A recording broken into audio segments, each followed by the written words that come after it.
Charlie Amos loves trains. They've been his life. He's held almost every job a railroad man could possibly want. Brakeman, fireman, clerk, yardmaster, trainmaster, and assistant superintendent. And that's before he went to Washington, where he spent years in prestigious public and private jobs related to railroading. In 1984, he just walked away from it all. As a young boy, Charlie Amos had always loved to draw and paint.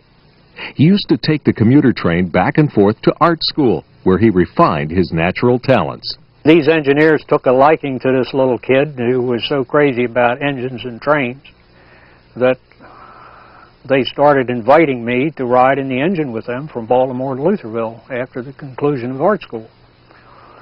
These were steam locomotives in those days. And engineers and locomotives were held in great reverence by youngsters in that day and age. And I became a celebrity in my community of youngsters because I got to ride the locomotive and I got to blow the whistle. And soon they were teaching me how to turn a water injector on and do all other kinds of things around a locomotive. So I was getting an education on locomotives while I was being encouraged to go to art school. But Charlie Amos thought he had a better chance of making a living as a railroad man rather than a railroad artist. So he put on his overalls, rose through the ranks, and achieved impressive success. For 30-some years, the easel and the paintbrushes were stored in the closet. But inside Charlie Amos burned a desire as hot as the coal fire in a steam locomotive. After decades of repressing it, Charlie Amos listened to that voice and to the advice of his wife, Mary. Actually, I got back into painting when my wife and I were away on our 25th wedding anniversary. And the paintbrushes and the palette and all had been put on hold for almost 30 years. And I thought, you know, what am I really going to leave for my children? I'll leave them a good name. I'll leave them good memories of their childhood and hopefully of me. But I have a talent that I have put away. Maybe I ought to do a painting for each one of them. And that each kid will have a painting to remember the old man by. And so Mary agreed to that, and we went into the cupboard in the attic and got all of the old equipment out, dusted it off, bought some canvas, some paints, some new brushes, and proceeded to paint 4 paintings for each one of the 4 children. It wasn't too long until this man, who intimately knew the anatomy of a locomotive, found out that, yes, he could make a living with his brush.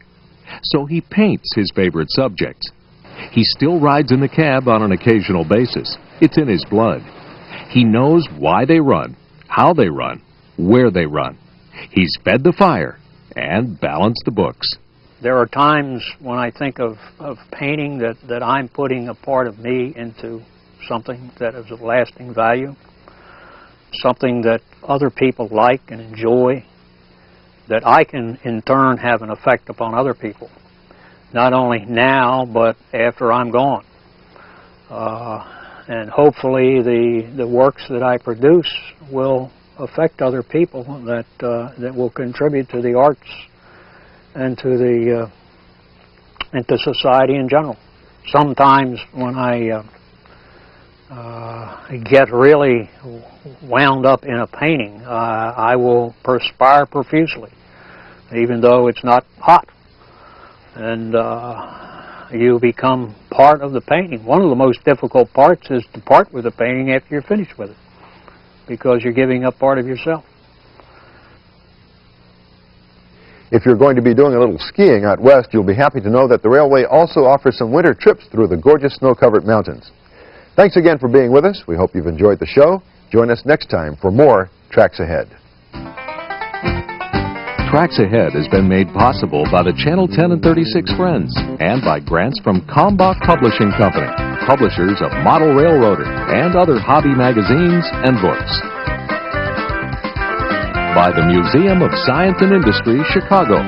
where there are 14 acres of entertaining and educational exhibits to explore.